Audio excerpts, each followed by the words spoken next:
truly never ends in the WNBA.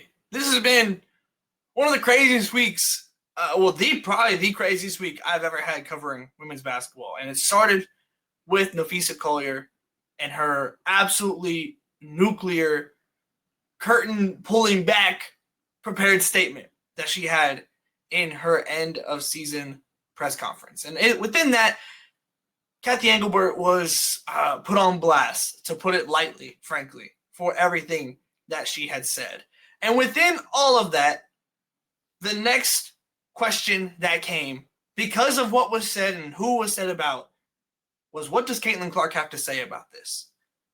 There's been a lot of talk over, really since Caitlin Clark has entered the league, and even before, about people asking Caitlin Clark to say something about different things across the board. And this isn't me commenting on that one way or the other. But this certainly felt like the most direct thing that was going to be unavoidable for Caitlin Clark to not talk about. And not, however you feel about whatever came before. Today, she talked. Today was the Indiana Fever's end of season press conference. And today, Caitlin Clark backed Nafisa Collier. And with that, has put Cathy Engelbert in a position that is incredibly unique for any commissioner that I've seen before. So ultimately, before this, right? Because keep in mind, the day that Nafisa had her press conference, where she had this nuclear moment that has broken containment and patched just the women's basketball discourse and the women's basketball Twitter world and everything. Like, everyone is in on this. This was the same day as Game 5. And Caitlin Clark ultimately decided no comment on that day, which, sure, no problem. And now we have it. So look, so first off, let me preface this. These weren't live streamed, the press conferences. So we're going to be looking at a various group of beat reporters that were there in the press conference. So shout out to all of them for their coverage and putting boots on the ground to be able to get us this. But here is what Caitlin Clark said. I have great respect for Fee. She made a lot of very valid points. We need great leadership at this time across all levels. This is the most important moment in the W's history. This is a moment we have to capitalize on.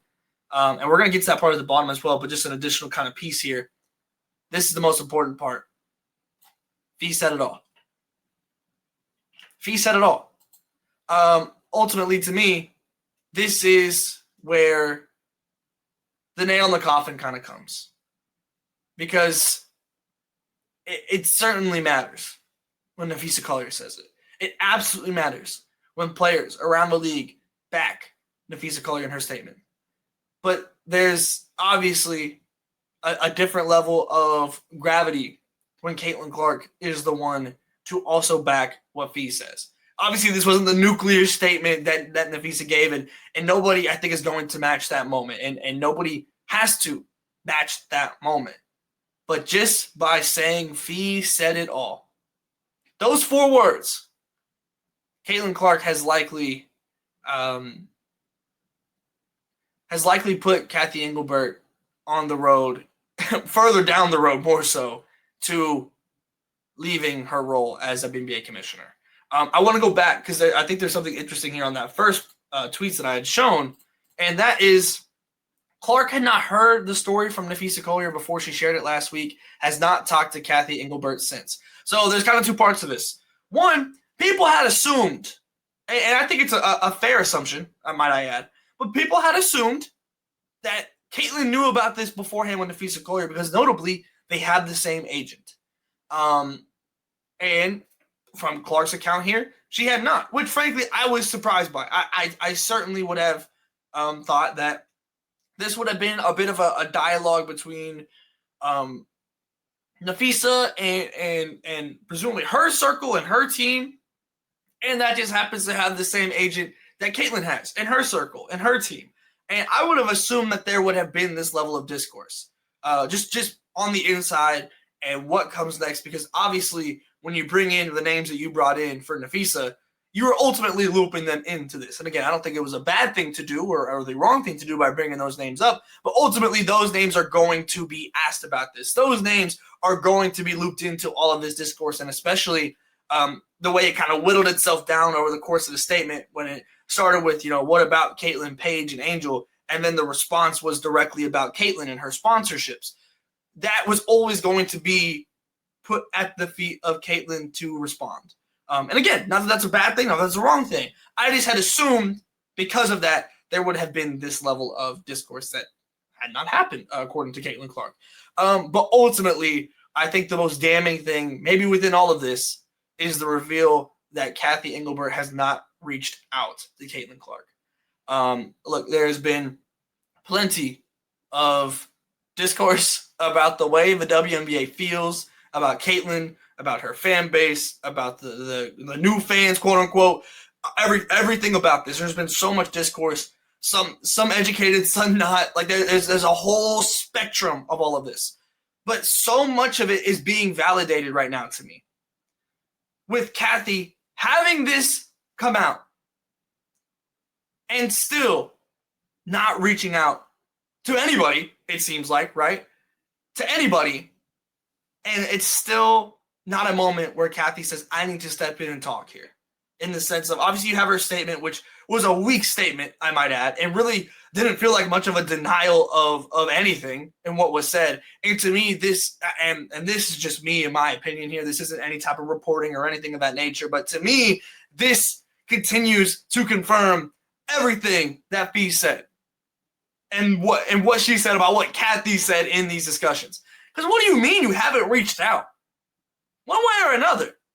How have you not reached out here? In the midst of all of this. Especially from a Cathy perspective and from a league perspective and trying to diminish what this is happening here from their total perspective. You have this moment in time. You have a couple days here to try and speak with Caitlyn before she speaks to the media. You had the time. And from their strategic perspective of wanting to maybe hash this out and figure out what happened a little bit beforehand, you didn't even reach out. So not only do I think that you said all that stuff, but also you aren't even strategically operating in a way that you should be from a league perspective, from a commissioner's perspective, from trying to, dampen this fire down a little bit. So not only do I think you said everything, but this is stupid. I can't believe there was not an attempt from Cathy to reach out. That has left me shocked. Amongst all of this, just yet another moment within this entire storyline that I cannot believe that Cathy Engelbert has not reached out to Caitlin Clark after all of this, knowing what was coming next. Even from a strategic standpoint, even if she didn't mean it, from a strategic standpoint, how do you not reach out? From a human standpoint, how do you not reach out? From a business standpoint, how do you not reach out? It doesn't make sense.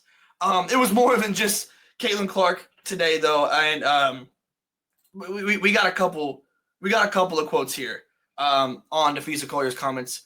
Sophie Cunningham certainly never one to shy away from the mic and giving her opinion for better or for worse. But this time, this is echoing very similar statements to what pretty much everyone around the league is. Everyone has their own story of being let down by the WNBA as a league, from whether it be Cathy specifically, the league office as a whole, whatever it might be. So many players have their own story of this. And Sophie says here on Nafisa's comments, not really a fan of our leadership. I think they're failing us as a league, definitely failing us as players. It's pretty shameful. She always makes it about her, Cathy, when it should have nothing to do with her.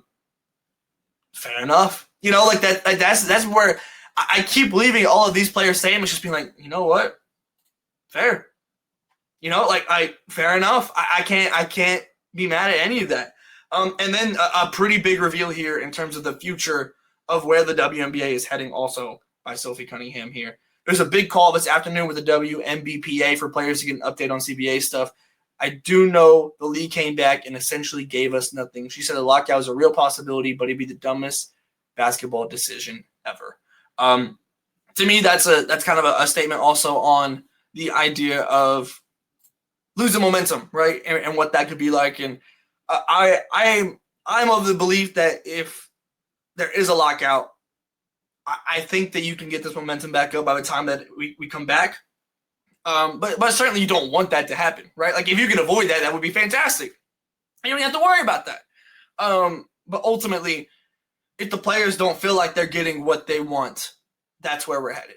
And it certainly isn't seeming like the league is going to be giving them what they want in that way. And certainly there's compromise involved within all that. But from every indication from a player perspective and what we heard at All-Star and like the way that the discussions and negotiations were going, it felt like the league was not in the right headspace in terms of what the advancements should be with the growth that has been given and what the players have given to this league. So, I mean, that's obviously what kind of comes next here. And will Cathy Engelbert be the commissioner to lead these negotiations? I mean, you certainly from a league perspective don't want to go through a commissioner change in the midst of all this. So I would be surprised if she isn't. But I mean, you saw here on the channel, if you've been tapped in, there was a couple of reports about her leaving after the negotiations, right? After they're done. Like there's so many different ways this could go. And ultimately, I don't see a lockout being avoidable at this moment in time. But when you have players, I mean, you have your biggest stars in the game all against you and all with their own, maybe similar, but ultimately unique story about they have felt the league has wronged them. Or at minimum, like Caitlin Clark said, agreeing with Fee in totality and saying that Fee said it all. I don't see how you move on from here in the future with Cathy as your commissioner, and I don't see how we avoid a lockout. That's where we're at. And that's where we're going to end this video at, because goodness gracious, Lord knows there's going to be more news, because tomorrow, Cathy Engelbert has a press conference before the finals. They do this every year with the commissioner. Before game one, about an hour before the game, we will be hearing from Cathy Engelbert. So I'm sure we will have reactions on that. Of course, we will be live with the playoff-a-thon as well after the game one of the WNBA finals. We will be live here, so make sure you subscribe and hit the bell to be notified whenever we go live. Again, I'm sure we will have, whether it be on the live or in a video before, we'll probably have some reaction to whatever Cathy says, because she's going to be asked about all of this. And the statement to me, frankly, was weak. And if Cathy Engelbert wants to have any fighting chance, she's going to have to knock that press conference out of the park to me. And we will see what she says. So until next time, everyone, make sure you subscribe. Make sure, if you want to become a member here and join the Discord, No Cap Space Discord, and talk with everyone. We've been chatting about everything in the comments on this in the Discord as well already today. So make sure you're a YouTube member. You can find that down below in the description, along with all of our social medias and everything of that nature. Until tomorrow, hopefully tomorrow, unless more news breaks, we'll talk soon.